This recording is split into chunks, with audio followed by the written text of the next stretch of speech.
So I'm going to take the E unit out of this. This is a GP7, and put in an adjustable rectifier regulator in here and run this old motor. Basically, you see this wire coming out? That's what I have to isolate. And then this is going to be the feed to here. Okay, so this is 2.0. I'm just putting the card in there for now. I have a little piece of wood. I'm going to mount it on if it works. Took out the E unit. I want to make sure I'm going in the right direction. And with these old motors, it's real easy. You just basically wire them in series. You go, this is your positive that goes through the armature out the other side into the top of the coil, and then the ground wire comes out the coil over there. So basically it's going in here, out here, into the top of the coil, out the bottom of the coil, back to ground. So on this card here, the plus on the output on the DC is going to this pole. The minus, now that that's isolated, is not grounded to the chassis, because here's the ground wire from the coil. So that motor is basically not grounded to anything except for that wire, which goes into the minus. Now on the AC side, it don't matter which direction you go, because it's basically just clipping both waves. So I soldered a spot there for ground. And of course, this comes up from the pickup.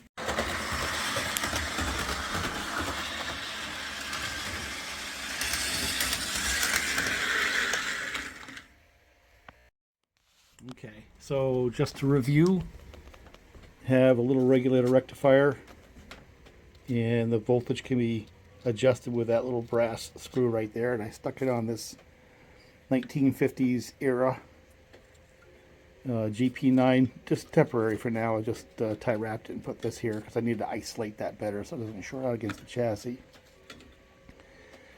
So here I want to see whether or not that'll run, and I'm thinking I need to put some weight on this thing.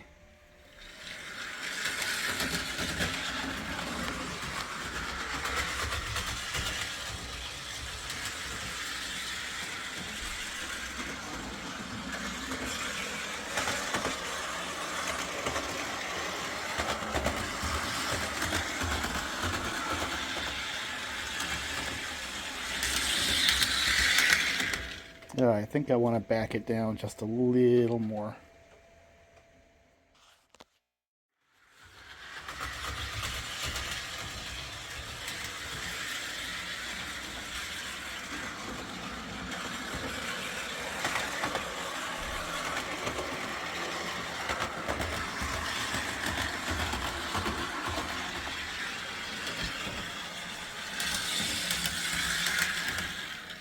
Let me see if it can handle the weight of some cars the way it is on the lower track. So let's do that next. That light's not working. I don't know why yet. And like I said, I may have to add some weight to this to get it to pull.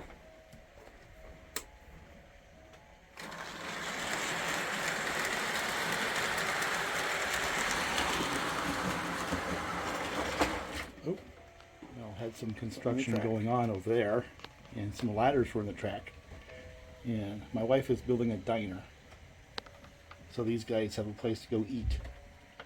But let's try this again. Uh-oh.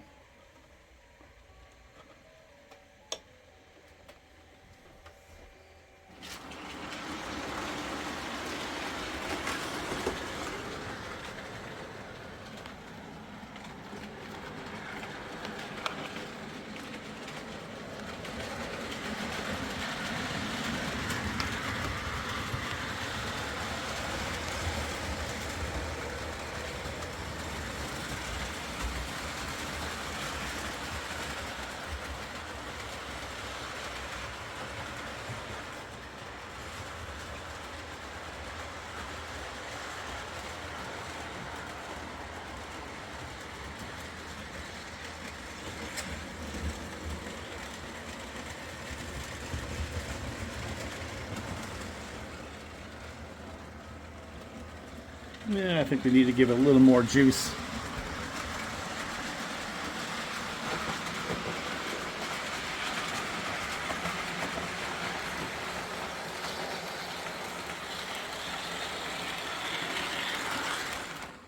Just a little more.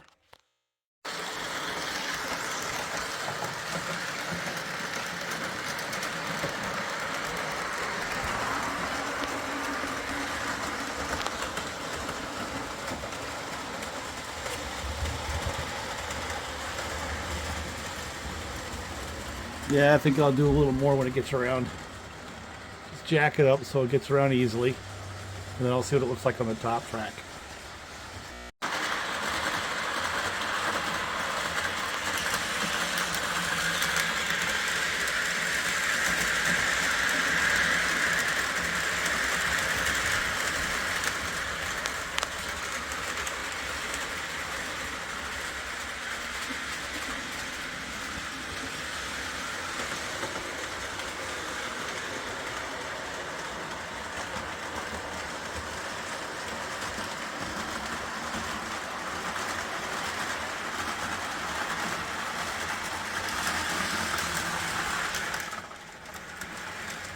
All right, I think we button this one up. I think that's a good compromise between speed and pulling power.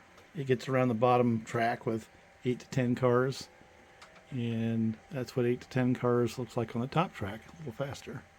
It's interesting, it responds to this transformer differently than this one. It has to do with the waveform, I'm sure. But it goes a little bit faster with the Lionel. Don't know why, on the same voltage. So anyway, let me kind of put that together and do some train runs. All right, it's mounted a little bit better. One of the things you got to consider is that wire that comes out of the coil. You do not want that to flex. So I made that go up through what used to be the grounding bracket. I drilled a hole and put the wire through that with the shrink wrap around it, and then I tied it with a little tie wrap so there's no connection to that brass, so it can't be grounded there. But if you look, all the flex is happening out here, because if you flex that a few times, it would break, it would ruin that motor. So this one here is just a simple regulator rectifier, output voltage adjusted right there. I've got it set to, I don't know, 9 or 10 volts. I'm having that a little bit loose right now because my screws are a little too long, but I also want to put a piece of foam underneath that. I just don't have it right here, so when I get that, I'll remount it, but give you the basic idea. And I need to get another clip-on light. I think I've got one. Hang on, let me see if I can put one on the front there. Oh, where was I? Oh, I was talking about adding another light here. And I was also talking about making sure the wiring holds that brittle piece of brass that comes out of the coil firm so it doesn't flex. Have all the bending happen as far away from the pointed pivot as possible. And the other thing is make sure little things like that don't hang the wires. A lot of little stuff to think about, but basically there it is. Let's go run the thing. You know, make this kind of like the year-end video. I've wanted to do a couple of year-end videos. One is like memorable moments on the CSX or the NYS&W line. But that's going to take a lot of effort. And this is the other, really. Just kind of the evolution of this concept here and seeing if we can turn it into something practical. And I got yet another card, fancier. We'll see how this goes. They're cheap, you know, $5 here, $5 there. That one there is $4.50, by the way, on eBay. You can get packs of 4 of them for like $16. I like this one. This is the one that's worked the best. The fancier one I had bought already popped. It didn't take long. This one here, even though it's only rated at 1.5 amps, is easily handling more than that. It doesn't get hot or nothing. So that's the one I prefer to this point in time. We have another set coming. One that's rated for 5 amps. We'll see what that does. Okay, let's see how this one performs. I'm going to bring the voltage up slowly. It should start moving at around 5.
So I still have my slow speed control, and really all that's happening here is, first of all, it's running on DC now. The motor is, of course, the track is AC, so it's a rectifier in there, and then I cap it at around 9 or 10 volts. That's all that's happening. So up until then, you still have the slow speed control like you did before, right? But once you get past that 9 or 10 volt number on that card, then the track voltage goes up, but the voltage to the DC motor stays the same, which gives me a relatively stable speed, even if I have variations in track voltage, which I really like. It's what I was trying to get to. So this is the second locomotive I've done this way. So maybe what I should do is put this one back on the lower track with a few cars, and then take the MTH that I have with the same exact regulator rectifier. It just has another little board in there for potentiometer, which is going to be replaced with a dimmer for lights that has a remote control. That'll be fun. Anyway, I'll put it together, and that'll be my train run for the last video of the year for model trains. And I should call it Evolution. Having fun with basically cheap stuff that you can get online, you know, instead of having to spend $1,000.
No, there they are.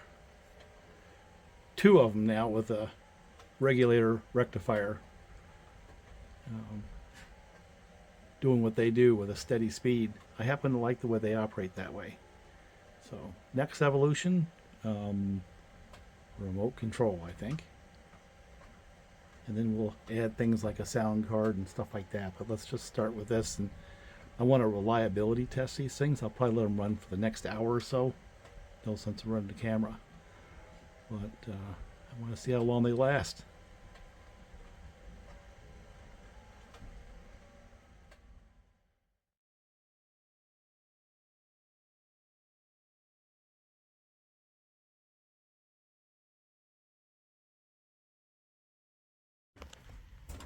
I need to fix that. Do what now? This is the rivet came out of this. Oh, the rivet? Yeah. We've got some rivets in the other room, I believe. This is still a little wet. Got some paint on it, did you? Yeah. I might do a little more with it, but we'll see.